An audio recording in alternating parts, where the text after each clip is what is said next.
Queridos irmãos, a paz do Senhor. Deus seja glorificado por mais essa grande oportunidade de poder comentar aqui mais uma lição da Escola Bíblica Dominical. Hoje, queridos, é a lição de número 11, uma lição muito bonita e muito pertinente a todos nós, que é a lição que tem por título Comprometidos com a Evangelização. Nessa lição, queridos irmãos, a leitura bíblica está no Evangelho segundo escreveu João Marcos, capítulo de número 16, dos versículos 14 ao 20, onde diz assim: finalmente apareceu aos 11, estando eles assentados juntamente, e lançou-lhes em rosto a sua incredulidade e dureza de coração, por não haverem crido nos que já havia visto já ressuscitado. E disse-lhes: ide por todo o mundo, pregai o evangelho a toda criatura. Quem crê e for batizado será salvo, mas quem não crê será condenado. E estes sinais seguirão aos que crerem. Em meu nome expulsarão demônios, falarão novas línguas, pegarão nas serpentes e, se beberem alguma coisa mortífera, não lhes fará dano algum. E imporão as mãos sobre os enfermos e os curarão.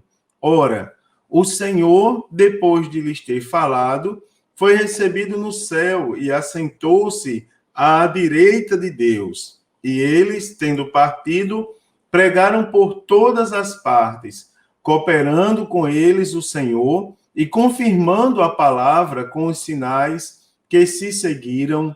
Amém. Nessa lição, queridos, nós vamos comentar aqui juntos sobre uma das principais tarefas da Igreja do Senhor, que é a evangelização. Aqui, eu pretendo explicar para os irmãos como a Bíblia descreve essa importantíssima e indispensável missão.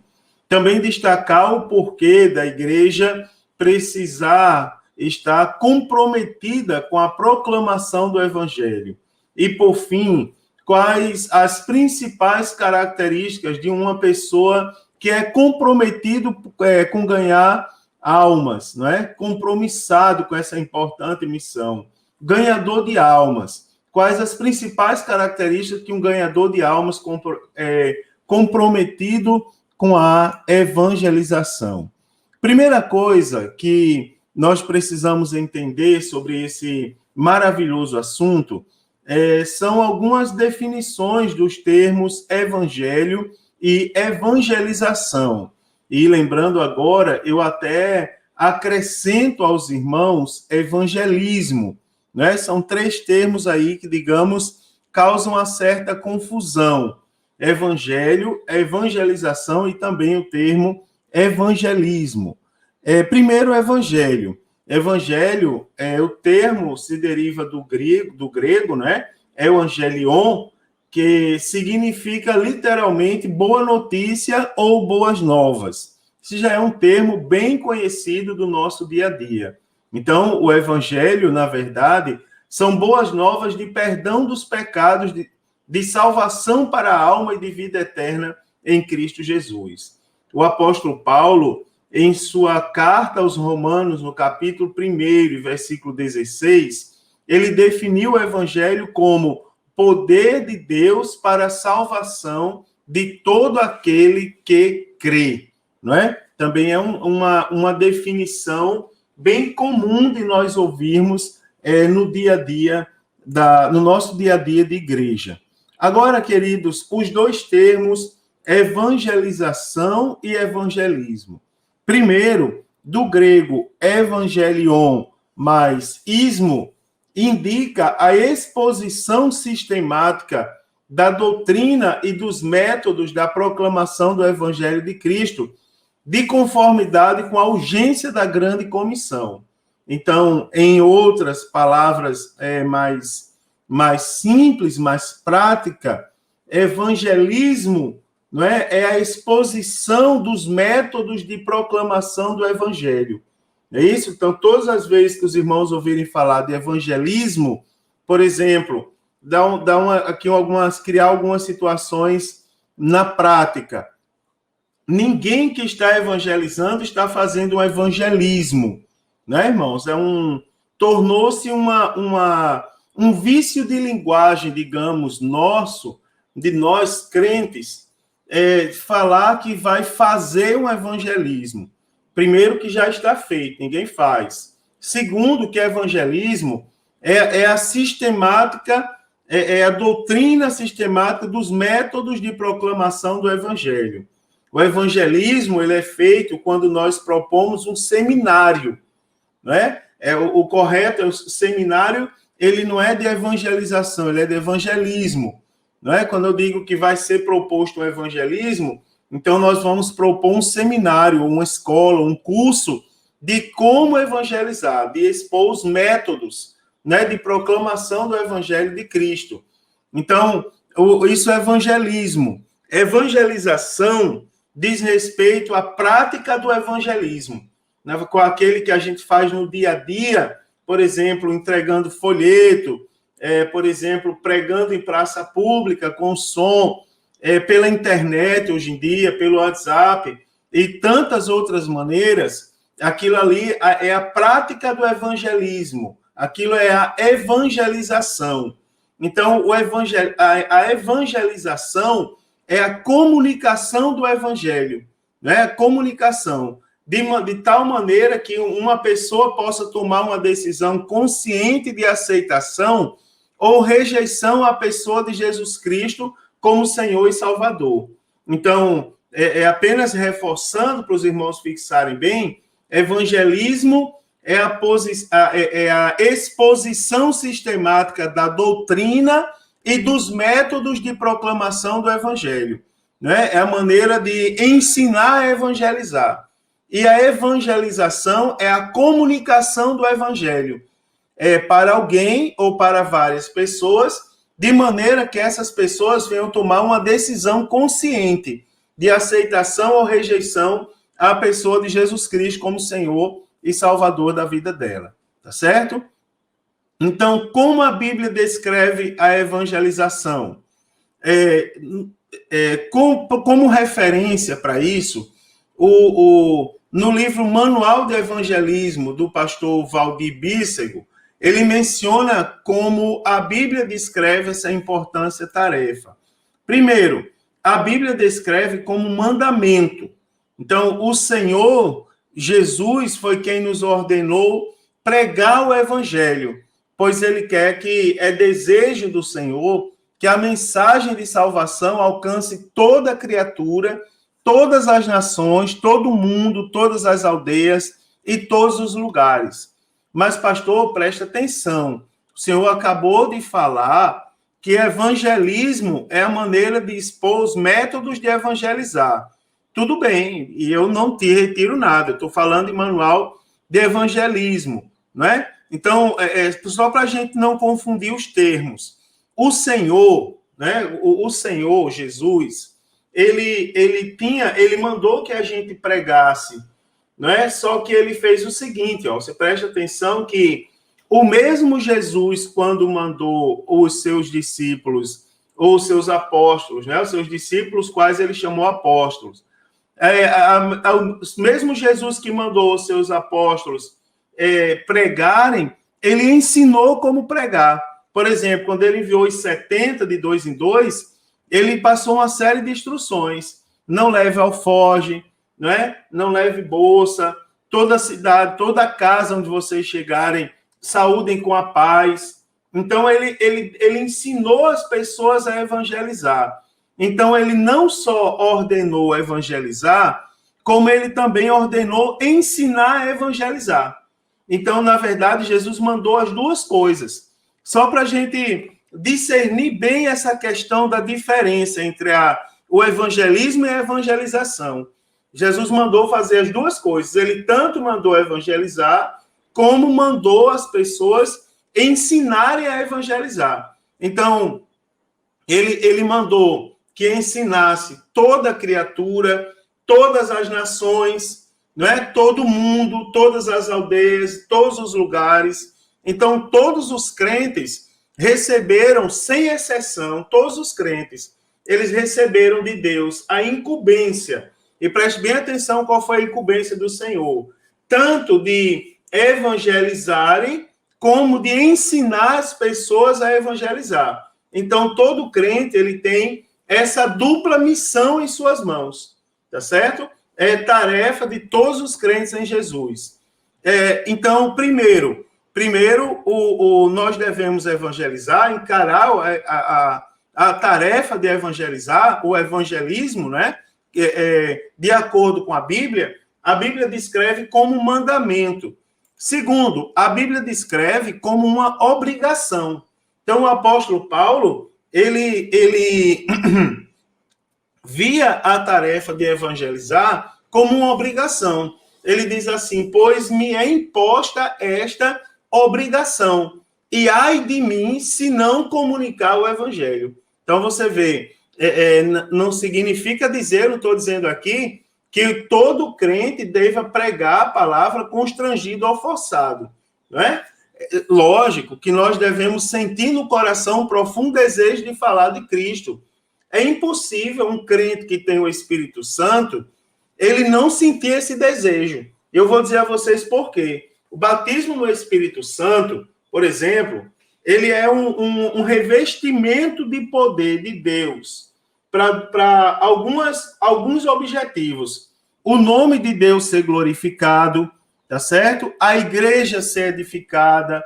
Ele é batizado no Espírito Santo para que ele sinta o impulsionar, né? Ele tem autoridade para falar e ele se sinta impulsionado. Ele é revestido de poder e de virtude, de duas coisas. Então, nós que somos batizados no Espírito Santo, e por que não dizer, aquele que tem o Espírito Santo no coração, é impossível ele não sentir o desejo de evangelizar. Agora, tem outra coisa aqui que eu quero dizer.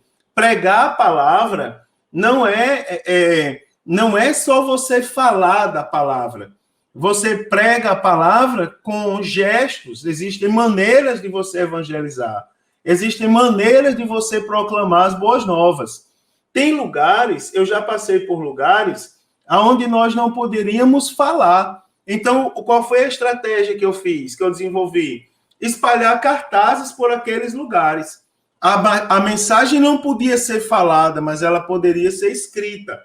E, logicamente, nós não podemos, nada que a gente faz para Deus, a gente deve fazer forçado.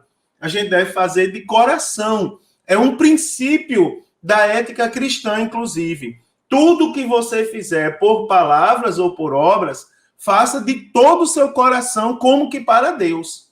Né? Então, nós temos que fazer tudo de todo o coração, de toda alegria. Isso tem que estar plantado no coração do crente. Agora, precisamos saber que é uma obrigação. Todo crente que é crente deve pregar o evangelho de alguma maneira.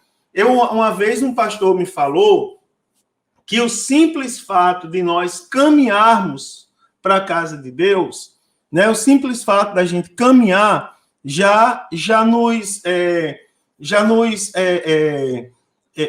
nos caracterizava como pessoas que pregavam a palavra de Deus.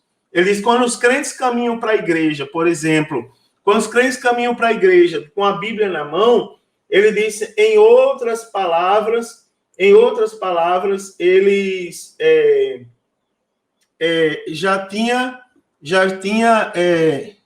já está pregando, né? Quando o crente caminha com a Bíblia na mão, em outras palavras, ele já está anunciando o evangelho. Atos 4:20 diz, porque não podemos deixar de falar do que temos visto e ouvido, né? Louvado seja o nome do Senhor. A Bíblia também mostra a evangelização como um dever de todo crente. Então, a evangelização não é uma tarefa apenas entregue à liderança da igreja, nem a um grupo de cristãos, tá certo? Mas a todos os salvos. Isso aqui, ó, no nosso contexto assembleano, às vezes é muito confundido. Por quê? No nosso contexto, tem um departamento, a nossa igreja ela é uma igreja departamentalizada, no sentido geral. E sempre tem um departamento responsável tanto pelo evangelismo como pela evangelização.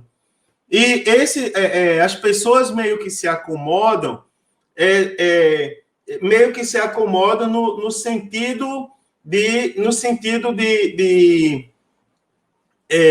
deixar ou pensar que a missão de evangelizar ela está reservada àquele grupo de pessoas. Então, o que é que acontece? A gente tem os dois lados. Primeiro, que não está reservado apenas àquele grupo de pessoas. Todo mundo tem que evangelizar. Segundo, tem uma coisa muito importante aí, muito bonita para ser dito aos irmãos. Segundo, às vezes, por negligência, né, pelo fato da igreja se acomodar e não querer evangelizar, são formados grupos específicos de evangelização. Mas não significa dizer que as pessoas não podem evangelizar ou não devam. É um dever de todo crente, é uma obrigação, como eu falei no ponto anterior. Então, todo aquele que foi alcançado por tão grande salvação deve falar de Cristo aos pecadores. Foi o próprio Jesus que disse, não é? De graça recebesse, de graça também dai. Não é? Está lá em Mateus, capítulo 10, e versículo de número 8.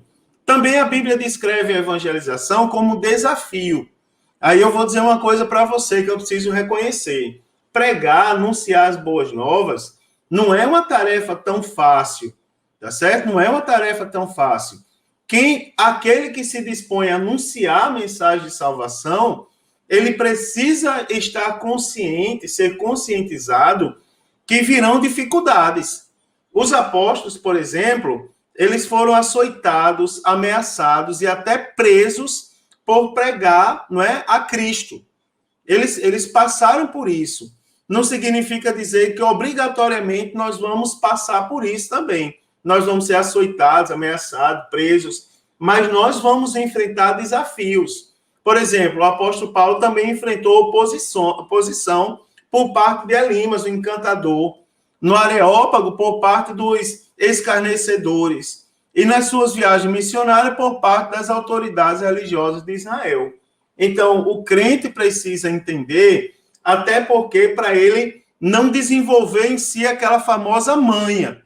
As pessoas, não é porque nós estamos pregando que as pessoas vão aceitar o que a gente está pregando. Nós estamos pregando uma coisa boa, mas a gente precisa entender que o evangelho que a gente está pregando, ele é oposição ao costume secular e mundano que nós vivemos. Então, naturalmente, as pessoas vão se opor ao que a gente prega. E a gente precisa ser bem consciente disso, tá certo? Então, a Bíblia também descreve a evangelização, isso é bíblico, como um desafio. E também como um privilégio, né, irmãos? É um privilégio. Um dos maiores privilégios do crente é poder cooperar com Deus. Tem muita gente que queria estar na posição de um crente salvo. Não é? É comum a gente ouvir pela rua as pessoas dizerem, as pessoas comentarem como é bonito ser crente. Não é? O apóstolo Paulo diz que nós somos cooperadores de Deus, lá em 1 Coríntios, capítulo 3, versículo 9. E quando estamos pregando a palavra, também o Senhor coopera conosco. Então, como é gratificante, irmão, saber que através da nossa vida, por meio da nossa vida, muitas outras vidas estão sendo salvas. E muitas das quais a gente nem sabe. É comum eu passar por alguns lugares e as pessoas dizem, naquele dia, há 10 anos atrás, 12 anos atrás, você era uma adolescente, pregou na minha igreja, e eu aceitei Jesus naquele dia. Eu nem lembro, meu irmão, nem sei, mas é gratificante. A glória é para Deus, mas a gente fica feliz quando sabe disso. Todos nós ficamos.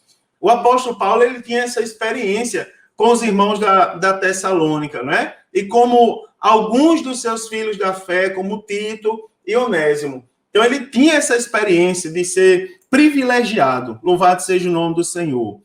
Terceiro ponto é a igreja e o seu compromisso com a evangelização. Então, a igreja existe para evangelizar. O papel da igreja não é outro senão proclamar as boas novas de Cristo.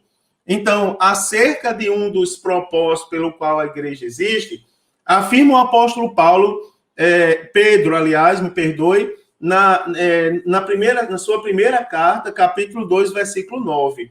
Ele diz assim: mas vós sois geração eleita, o sacerdócio real, a nação santa, o povo adquirido, para que anuncieis as virtudes daquele que vos chamou das trevas para a sua maravilhosa luz. Então, a gente precisa entender que a igreja existe, vocês são o sacerdócio santo, e a finalidade é para que vocês anunciem a virtude daquele que vos chamou das trevas. Então, a igreja ela tem várias atribuições. Agora, digamos que a mais excelente delas, não é? É a que justifica a sua presença aqui na Terra, que é a evangelização. Não é? É a proclamação do Evangelho de Cristo. Não é? Segundo Orton, na sua obra, ele diz que na adoração a igreja volta-se para Deus. Na edificação, atenta para si mesma. E na evangelização, a igreja, né, a igreja do Senhor, focaliza o mundo. Segundo, a igreja é ordenada a evangelizar. Né? Então, a palavra ordenar significa mandar, decretar. Então, a tarefa da igreja, irmãos, não é promover grandes espetáculos cinematográficos, shows, tá certo? Para encantar as pessoas que estão supostamente numa plateia. Não. A tarefa da igreja, tarefa de evangelizar da igreja, é uma ordenação divina a todo discípulo de Cristo e não somente aos apóstolos.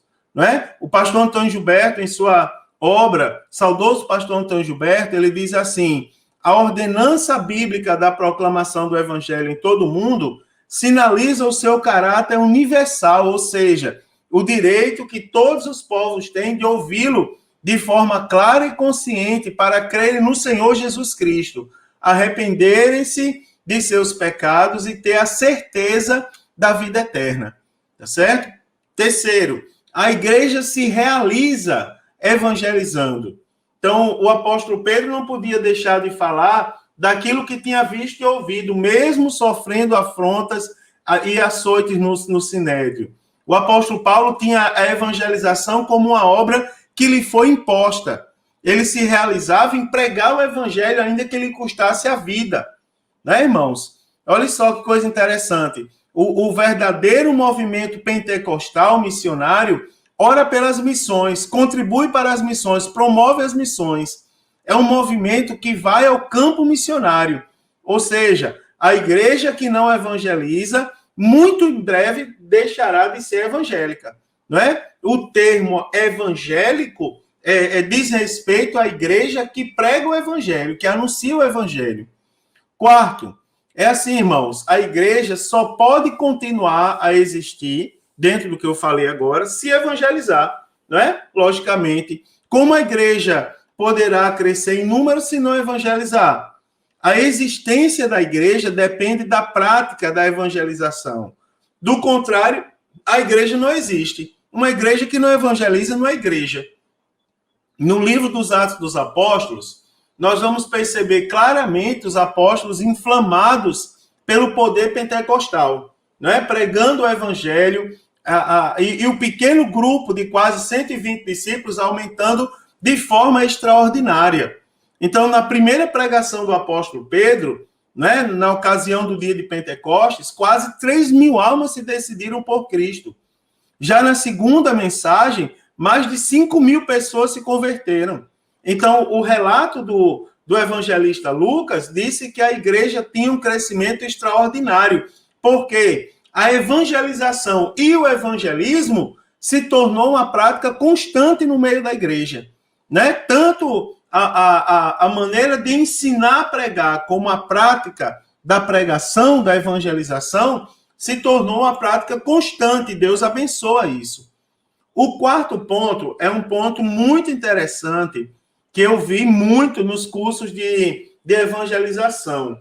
Hoje em dia não é tão falado, mas não deixou de ser uma verdade. E essa lição é muito propícia para trazer isso de volta à nossa reflexão. Não é? Por exemplo, existem requisitos para ser um ganhador de almas? Claro que existe. Né, irmãos? Eu já falei para os irmãos que o desejo de Deus é que todo crente seja um pescador de homens. Mas eu estou falando de crente. E se eu estou falando de crente, existem requisitos, não é qualquer pessoa. Eu estou falando que existe o desejo de Deus é que todo crente seja um pecador. Então tem que ser crente. Então, para ser crente, quais são os requisitos? Primeiro, ter convicção da salvação. Né, irmãos? Como que a pessoa vai ser um ganhador de alma se não tiver certeza que é salvo?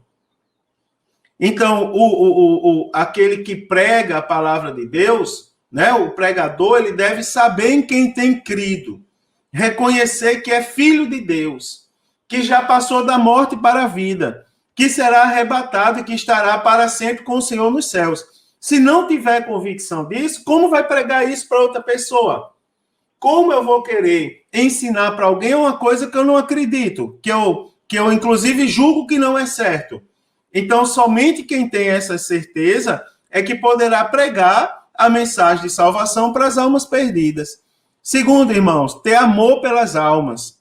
Né? Além de ter convicção, também precisa ter certeza, ter amor, ter isso plantado no coração. Lembra que eu falei da obrigação? A obrigação no sentido de ter plantado no coração. Isso a gente tem que ter.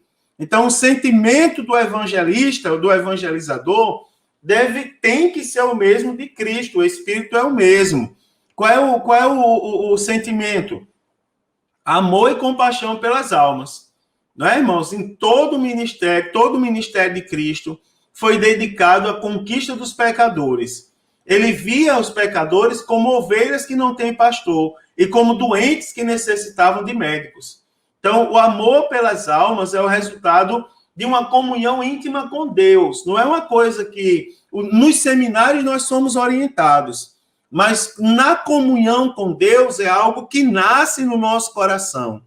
Por que nasce no nosso coração? Porque nós somos templo de Deus e morada do Espírito Santo. Então, de dentro de nós vai fluir esse amor, né, irmãos? Esse amor de querer trazer as pessoas para perto de Deus. O amor de Deus derramado em nosso coração pelo Espírito Santo que nos foi dado, nos impulsiona a levar as boas novas aos perdidos. Então, o ganhador de almas, como o apóstolo Paulo, ele não pode temer prisões, tribulações, nem mesmo a morte.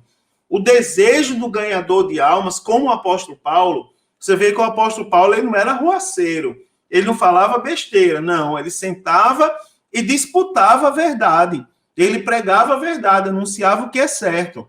Então, o desejo do evangelizador, do evangelista, é cumprir com alegria sua carreira de testificar o evangelho da graça de Deus. Tá certo? Isso aí tem que estar plantado no coração.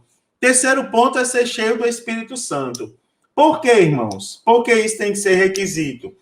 Porque o Espírito Santo é quem direciona os crentes. É quem dá ousadia, eu falei há pouco tempo atrás. É quem reveste de poder e virtude. O apóstolo Pedro, por exemplo, antes de ser revestido do poder, negou Jesus e jurou que não conhecia Jesus. Depois que foi revestido de poder, a Bíblia tem uma coisa interessante lá em Atos 2,37, é que no primeiro momento, quem não lê a Bíblia e prega, você percebe logo que ele diz assim, Pedro se colocou de pé e pregou. E eu já vi até gente dizendo, no meio dos 11, Pedro se destacou ali, foi lá e pregou, e os outros não estavam nem aí. Na verdade, a Bíblia diz assim, que Pedro se pôs de pé juntamente com os 11. E ele pregou a palavra. Primeiro ele nega, mas depois do revestimento de poder, ele prega a palavra e quase 3.000 almas se salvam. Então você vê Pedro, todo mundo foi revestido de poder, mas a Bíblia destacou a ousadia de Pedro, a maneira como ele foi usado. Preste atenção a uma coisa interessante. Não significa dizer que o crente só pode pregar após o batismo com o Espírito Santo. Não. Os apóstolos já pregavam antes. Mas é indiscutível, irmãos, que o batismo no Espírito Santo dá ao crente mais ousadia. Ele reveste de poder, de virtude do alto, de algo que aqui na terra nós não encontramos. O quarto ponto, o quarto requisito, ele é essencial. Olha só, além do Espírito Santo, das demais coisas que eu falei agora há pouco, a Bíblia é a principal ferramenta de trabalho do pregador do Evangelho. Então, todo aquele que deseja ser um ganhador de almas comprometido com a evangelização genuína, ele deve ler e estudar a palavra de Deus com afinco e com dedicação. Não tem como fugir disso. Ele deve ser instruído na palavra, ele deve conhecer as Escrituras, ele deve guardar a Bíblia no coração. Então, como disse o apóstolo Paulo, procura apresentar-te a Deus aprovado, como obreiro de que não tem que se envergonhar, que maneja bem a palavra da verdade. Irmãos, aqui cabe eu falar só uma coisinha aqui. Deixa eu dar só uma alfinetada aqui nessa história. Uma alfinetada mesmo, vocês vão perceber por quê. Eu escuto pessoas dizerem todos os dias assim, pessoas dizerem, eu sou crente há tantos anos, nunca aprendi um versículo da Bíblia. Interessante como as letras das músicas do mundo entram na cabeça das pessoas com facilidade. As notícias do mundo que não são da parte de Deus entram na cabeça das pessoas com facilidade. Agora, por que a Bíblia Sagrada é tão difícil de ser decorada? É tão difícil de ser aprendida, de ser guardada no coração? Eu vou responder essa pergunta, porque a Bíblia Sagrada, o conhecimento da palavra de Deus, é uma das coisas mais negligenciadas pela igreja. Por isso, irmãos, eu ouvi certa vez um pastor, não vou citar o nome dele, porque eu não pedi autorização a ele para publicar o nome dele assim, mas ele disse que seguramente de 80% a 90% da igreja do Senhor, ou seja, a igreja do Senhor, a igreja no mundo, nunca leu a Bíblia Sagrada sequer uma vez. Então, pela negligência, né, é que esse ponto ele se torna fundamental, tá certo? Então, assim, não se pode ser um ganhador de almas sem ter conhecimento da palavra de Deus. E para concluir, irmãos, eu vou dizer para os irmãos que, como igreja, nós devemos estar conscientes da nossa responsabilidade aqui na Terra, de proclamar as boas novas de salvação a todos os homens. Nós devemos utilizar, irmãos, canais legítimos que nós dispomos, e são vários, para que a mensagem de Cristo, aliás, possa alcançar mais e mais pessoas cada vez mais.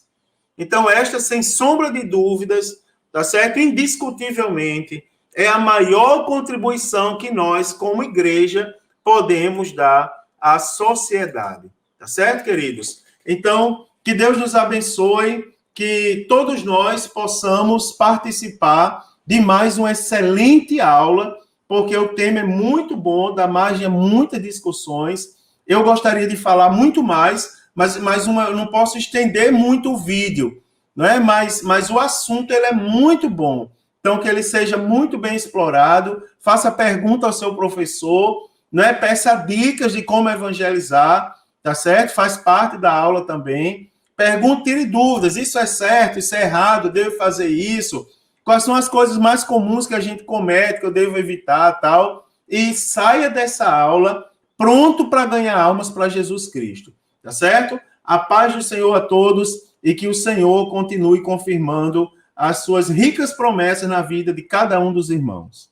Se Jesus não voltar, eu estarei aqui comentando a lição de número 12 em breve, em nome de Jesus.